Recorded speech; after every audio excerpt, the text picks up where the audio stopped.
और कुछ बच्चे ये पूछ रहे हैं सर मेरा मुंबई में सेंटर है, मेरा कलकत्ता में है या देहरादून में है, यहाँ पे इंग्लिश बोल का क्या सीन है? वहाँ हमने सुना कि इंग्लिश में ज़्यादा जोर दिया जाता है, ऐसा कहा जाता है कि इंग्लिश टू इंग्लिश चलेगा सब कुछ। क्योंकि ये जब चीज़ें होती है ना कि स्पीक इन इंग्लिश, ये वाली चीज़ तब होती है जब उनको ये चीज़ हिट करे ना कि अरे तू टिपिकल हिंदी वर्ड बोल रहा है, इंग्लिश एज ए सब्जेक्ट पढ़ाने लग गया, तो कैसे डील करेगा उस सिचुएशन से? इंग्लिश में तो अभी कम्युनिकेट कर ही नहीं पा रहा है, तो इसको एक बार देखता हूँ या देखती हूँ कि इंग्लिश में बोल भी पाता है नहीं। तो आपकी उस फील्ड को चैलेंज करने के लिए वो क्या करते हैं, आपसे बोलते हैं कि प्लीज़ स्पीक इन इंग्लिश। बस सारी इंग्लिश इकट्ठी करनी है अपनी, और बस कि सर आप इंग्लिश सुनना चाहते हो तो लो हो जाओ तैयार। अब तब अपनी इतनी बढ़िया इंग्लिश निकाल के दिखाओ, टूटी फुटी गलत फलत जो भी निकले, कॉन्फिडेंस के साथ पूरा सांस भरा और बिल्कुल सर इंग्लिश में बोलना शुरू करिए। जहाँ गड़बड़ हो थोड़ी सी हिंदी यूज की, फिर इंग्लिश में आ जाइए। हेलो भाई, कैसे हो आप सभी? होपफुली बहुत बढ़िया हो गए। और आज हमारी वीडियो है नंबर 4। तो आज की वीडियो में हम 4 स्पेशल वो बातें करने वाले हैं जो हमारे इंटरव्यू में सबसे ज़्यादा नोट की जाती हैं, जो मेरे से भी गलती हो गई थी या फिर हो सकती है आप लोगों से भी। विद एग्जाम्पल्स आपको सारी चीज़ें बताऊँगा, तो थोड़ा सा ध्यान से सुनना भाई, क्योंकि हमारे टाइम वाला टाइम नहीं है कि मेरी तरह आप 10-15 नंबर ऊपर लेके और फिर इंटरव्यू को लेके बिल्कुल रिलक्टेंट हो जाओगे। बिल्कुल 60 में से 60 का टारगेट मान के चलो। और यही छोटी छोटी चीज़ें हैं जो हमें कॉन्फिडेंस ला के देंगी, यही छोटी छोटी चीज़ें हैं जो हमें 1-1, 2-2, 3-3 नंबर का गैप लाकर फिर हमारी पोजीशंस आगे बढ़ाएंगी। तो सबसे पहले एक बार ओवरव्यू बता देता हूँ। तो जब एंट्री करोगे वो सबसे ज़्यादा नोट होंगी आपकी चीज़ें, फिर चीज़ें फ्लो में चली जाएंगी।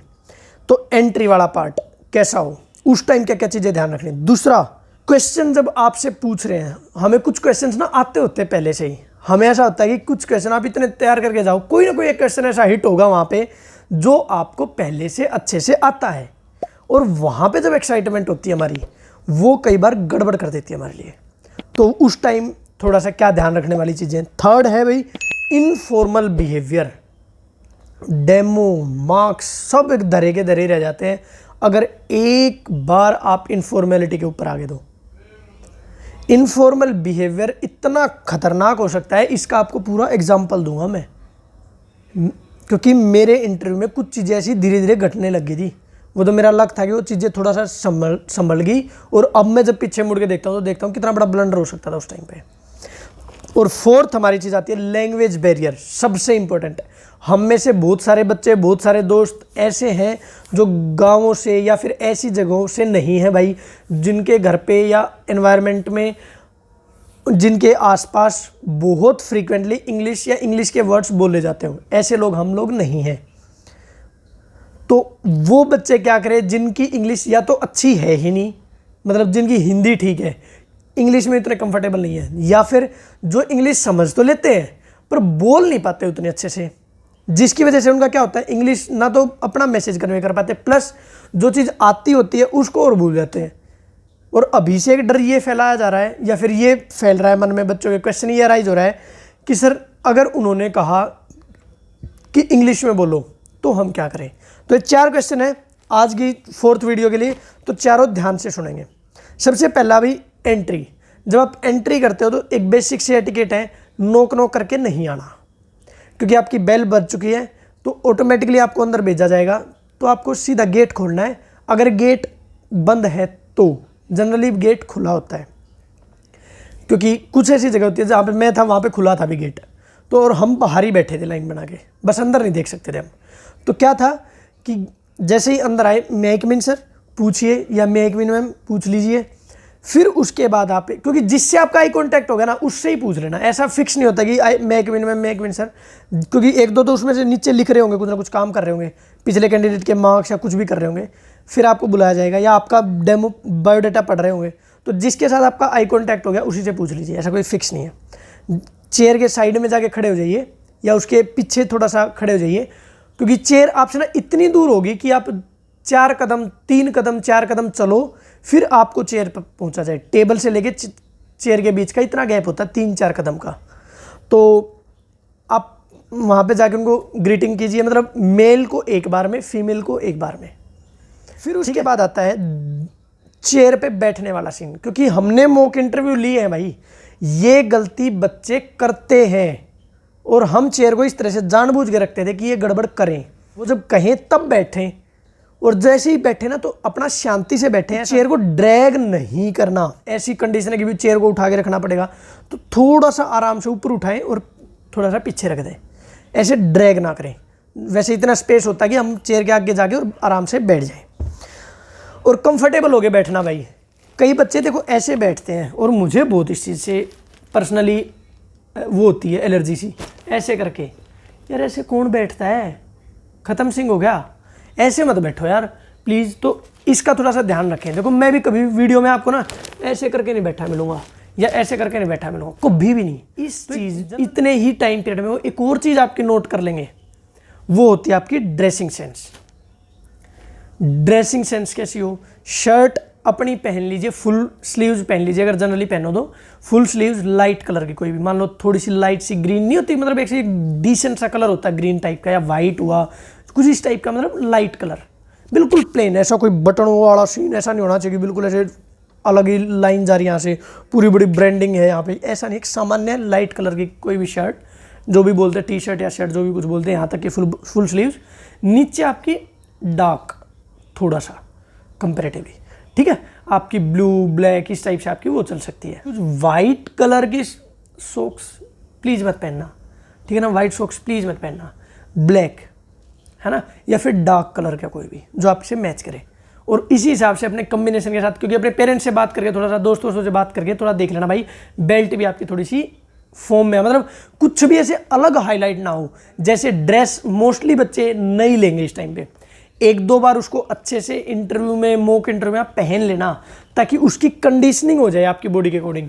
नहीं तो ऐसा ना हो कि आप इंटरव्यू देने जाओ और आपकी जो ड्रेस है वो खड़ी खड़ी से वो होती है ना, कुछ रिजिड सी ड्रेस नहीं आती है जब वो, तो ऐसी ना लगे एक चीज़। उसके बाद फिर जो हमारी चीज़ आती है, ये तो हो गया भाई हमारा एंट्री होने वाला ड्रेसिंग सेंस। फिर आता है अब बियर्ड कैसे रखें। क्या मेरी तरह, जैसे मेरे कई बार बाल होते हैं, ऐसे रख सकते हैं क्या? नहीं जी, नहीं रख सकते।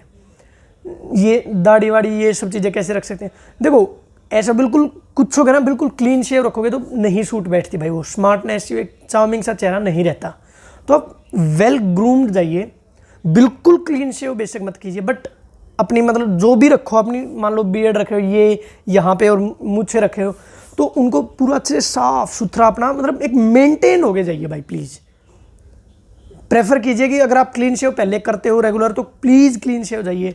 अगर बहुत इमरजेंसी है तो अपना बियर्ड वगैरह रखनी है तो बिल्कुल वेल ग्रूम, छोटी छोटी ऐसे मतलब पूरा मेंटेन सा, एक आपको भी पता कैसे होता है वो रखना। बाल थोड़े से छोटे हों, है ना, साइडों से पूरे सेट वेट हो गए एकदम, मतलब थोड़ा सा कंपेरेटिवली डिसेंट प्लस स्मार्ट हो गया। अभी सेकंड पार्ट, ठीक है, सेकंड पार्ट क्या आता है, जब अब आपसे स्टार्ट होगा आपका क्वेश्चन आंसर्स। उन्होंने कोई भी क्वेश्चन पूछा, okay Ashwini just give us your brief introduction. अब आप अपना इंट्रोडक्शन स्टार्ट कर दीजिए।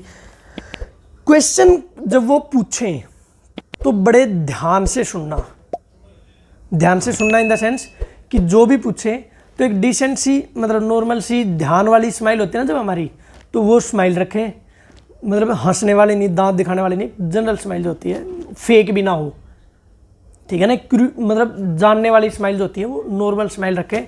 और ये देखें कि सामने वाला बोल क्या रहा है, पूरा क्वेश्चन समझें ध्यान से उसकी सेंस, फिर अपना आंसर स्टार्ट करें। अब दो सेंस बनती है यहाँ पे, दो कंडीशन बनती है, या तो आपको क्वेश्चन आता है या क्वेश्चन नहीं आता। क्वेश्चन अगर आपको आता है तो इस चीज़ का ध्यान रखें कि वहाँ पे एक्साइटमेंट शो नहीं करनी। जैसे उन्होंने आपको एक क्वेश्चन दिया कि भी मान लो अश्विनी बताओ 2+2 कितने होते हैं, या फिर एक जनरल उन्होंने पजल, आपने कहा sir my hobby is solving sudoku या पजल, ठीक है, सोल्विंग पजल रिडल्स। तो अब उन्होंने कहा कि भी चलिए ठीक है, आपकी बहन की एज 2 साल है और आपकी एज उनसे आधी है, जब वो 100 साल की होंगी तो आपकी एज कितनी होगी? तो अब कुछ बच्चे या तो गलत कर देंगे इसको, अगर ठीक करेंगे तो समझ जाएंगे कि भी अगर 2 है मेरी बहन की तो मेरी 1 साल है, तो जब वो 100 ईयर्स की होंगी मेरी कितनी होगी? 99 होगी ऑब्वियसली। तो ये ट्रिकी क्वेश्चन हम समझ गए तुरंत। तो जैसे उन्होंने कहा ठीक है सुनिए इसको बता दीजिए, आप पेज आपकी तरफ कर दियो, ऐसा नहीं कि एक्साइटमेंट शो करी तुरंत, जैसे ही पेज दिया तुरंत खिंचा पेज और सर 99 ईयर्स ऐसे सर्कल करके वापस कर दिया पेज, लो सर नहीं भी। दूसरा एक्सेप्शन बनता है यहाँ पे कि आपको आंसर नहीं आता। इसका क्या करना है? अगर क्वेश्चन है फैक्ट बेस्ड, कोई केवी की स्कीम पूछ ली, आपको नहीं पता, तो बोल दीजिए सर सॉरी सर इसके बारे में मुझे अभी जानकारी नहीं है। अगर क्वेश्चन है सिचुएशन बेस्ड तो प्लीज़ सॉरी मत बोलना। मैंने इसके ऊपर वीडियो बनाई उस टाइम पे कैसे हैंडल करना है, वह वीडियो देखो।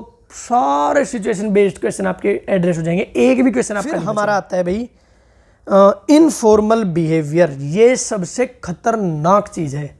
आपको खुद को भी नहीं पता चलेगा कब आप बहुत प्यारे से इंटरव्यू को छोड़ के बहुत अच्छे बढ़िया मार्क्स लेने जा रहे थे, उसको छोड़ के कब ऐसे बात करने लग गए जैसे वो हमारे कलीग हैं, हमारा सिलेक्शन हो चुका है।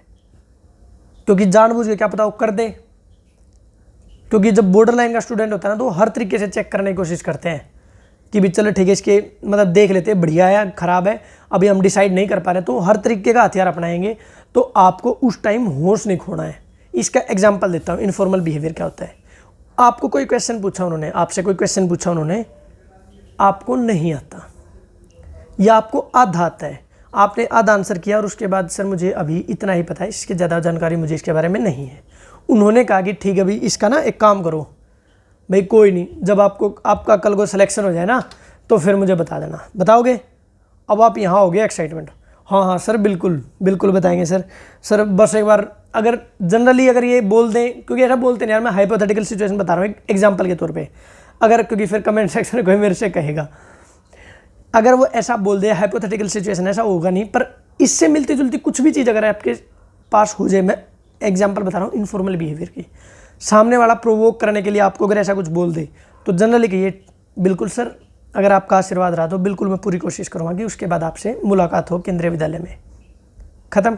अगर हमने गड़बड़ करनी शुरू करी, एक्साइटेड हो गई और हमें लगा कि यार कितनी बढ़िया बात बोल दी इसने, कि इसके बाद बोल देना मतलब मेरा तो सिलेक्शन होने वाला है, इसके बाद आप क्या करोगे? हाँ हाँ सर बिल्कुल, बस एक बार सिलेक्शन हो जाए उसके बाद तो चाहे फ़ोन करके बताना पड़ो आपको, मतलब घर आके बताऊँगा। भाई ये गलती मत कर देना, ठीक है? ये गलती मत करना, क्योंकि इससे शुरुआत होती है गड़बड़ होने की। फिर आगे वो कुछ और क्वेश्चन पूछेगा जानबूझ के छेड़ने के लिए, आप फिर कुछ ना कुछ ऐसा इनफॉर्मल बिहेवियर शो करोगे और लास्ट में वो इरिटेट हो जाएंगे इस चीज़ से कि यार तू अपना काम करना, क्यों बगैर बाद में आए इस तरह से हमारे पीछे पड़ा हुआ है। समझ रहे हो? तो वो वाला काम नहीं करना है। सामान्य स्वभाव से अपनी बातें रखी और चुप, टू द पॉइंट आंसर किया और चुप शांति से। अब लास्ट जो हमारी आती है वो है सबसे जो कॉमन क्वेश्चन हम सबका आ रहा है, सबसे ज़्यादा जो बातें जिसके बारे में चल रही है वो है लैंग्वेज बैरियर। किस भाषा में हम आंसर कर सकते हैं? भाई हमारे दो तरीके के बच्चे होते हैं, तीन तरीके के बच्चे होते हैं। एक वो बच्चे जिनको हिंदी बहुत बढ़िया है, इंग्लिश नहीं आती। दूसरे बच्चे वो जिनकी इंग्लिश बहुत बढ़िया है। तो ऑब्वियसली यार हम हिंदी में रह रहे हैं तो हिंदी तो हमारी ठीक होगी, ऐसे कोई बच्चा होता नहीं है जिसकी हिंदी खराब हो, रेयर केस है।